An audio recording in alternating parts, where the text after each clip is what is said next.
আসসালামু আলাইকুম প্রিয় ভাই ও বোনেরা, আমরা সবাই একটা শান্ত, নিরাপদ আর ন্যায়ের সমাজ চাই। এমন সমাজ যেখানে দুর্নীতি নেই, জুলুম নেই, আর মানুষের অধিকার মানুষের কাছেই নিরাপদ থাকে। ইসলামিক রাজনীতি মানে শুধু নামাজ রোজার কথা বলা না।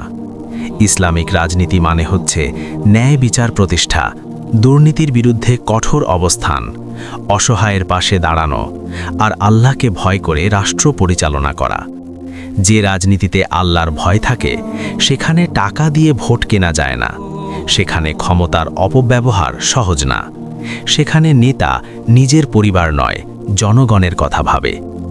আজ আমরা দেখেছি অনিসলামিক রাজনীতিতে কি হয়: মিথ্যা প্রতিশ্রুতি, ক্ষমতার লোভ, দুর্নীতি আর স্বজনপ্রীতি।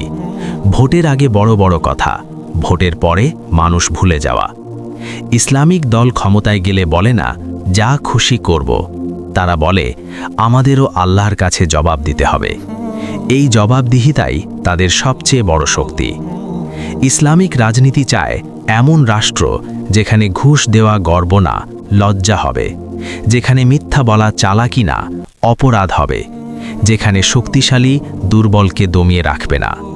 ভাই ও বোনেরা, এই ভোট শুধু একটি চিহ্নে দেওয়ার ভোট না, এই ভোট আমাদের ভবিষ্যৎ, আমাদের সন্তানদের নিরাপত্তা আর দেশের নৈতিক দিক নির্দেশনার ভোট। আসুন আমরা এমন নেতৃত্ব বেছে নেই যারা আল্লাহকে ভয় করে, মানুষকে ভালোবাসে আর দেশের জন্য কাজ করে। ইসলামিক দলের পাশে থাকুন, সৎ নেতৃত্বকে ভোট দিন। ইনশাআল্লাহ পরিবর্তন আসবেই।